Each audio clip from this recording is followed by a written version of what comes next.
Good morning, St. Francis. Good morning, people of God. It is Monday, the 23rd day of January, 2023, Monday of the third week of the year, the third week in Ordinary Time. It is also today it's kind of like, it's a commemoration. It's not a memorial, it's not a feast, but it is the day of prayer for the legal protection of the unborn. Now, again, this day is the day Roe versus Wade became Roe versus Wade, but now it's no longer Roe versus Wade. So how this day continues to shape itself and what it becomes is going to be something that we'll be able to see. This day still is on the calendar, even though Dobbs' decision overturned Roe versus Wade, and so we continue to have it on the calendar. But what it comes to mean is going to be, perhaps something different as continued evolution of these decisions become part of our life. So anyway, it is also the memorial of St. Vincent, the deacon, one of the early church martyrs too. So you can celebrate anything you want to today in one way. But coming to you today, this is at the shore.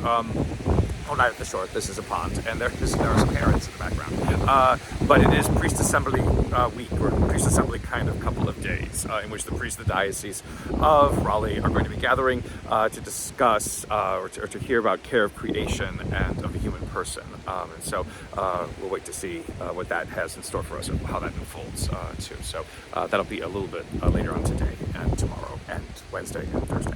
So just keep, I guess, all the priests of the diocese in your prayers today.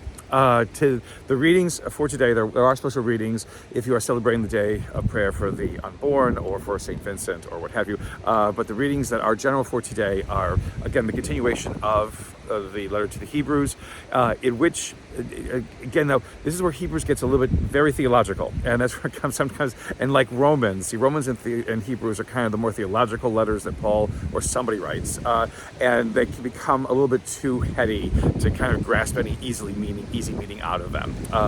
But this passage from Hebrews today kind of is important. It talks about sacrifice in one way, in the sense that Jesus has done what needs to be done. He has given himself for the life of the world, and that's over and done with. And now we continue to live in the consequences and the effects and the results of that selfless giving, of that facing down death, of not letting the fear and the anxiety and the obstinacy, the hatred of the world get in the way of God's plan. And so live within this, and then realize, again, that he's coming back. Again, Hebrews is one of the first letters. Again, Jesus speaks about this himself. But the letters that are written that emphasize the fact that there is going to be a return. And what this return will involve, according to Hebrews, is not necessarily judgment, but salvation. And that's always the sense of whatever we have strive to find in a sense of meaning in our lives, or the meaning of this world, or the meaning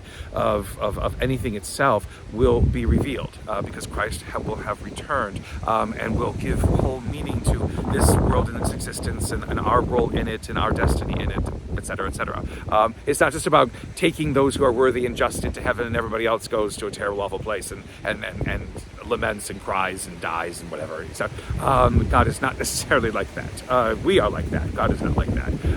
The other part of this letter to the Hebrews that's kind of important to just consider is that, so many descriptions of what the Mass is about and what we try to understand the Mass to be, and how the Mass serves us is sometimes tied up with this whole idea of sacrifice and the emphasis on it. But sacrifice in the sense of Jesus dies in our place because we should have died because we're so evil and terrible and God hates us. No, that is terrible, and that's not a God to be involved with or a God to be a part of in our lives and what have you.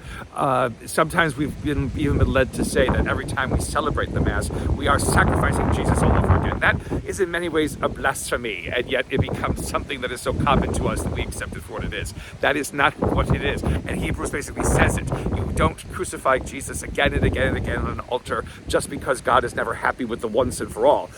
It is once and for all. How we live and how we continue to be affected by that once and for all is what matters. And so stop trying to one-up God. Stop trying to do better than God did or Jesus did by thinking that the Mass is just about continually killing Jesus and raising him up again. because God has done that, and it was sufficient for God. It should be sufficient for us. In the gospel today, Mark continues with the Pharisees and the scribes thinking that Jesus is possessed by a demon, or he is the prince of demons, or he is, one of Satan's followers, even Satan himself, because he can do these marvelous deeds.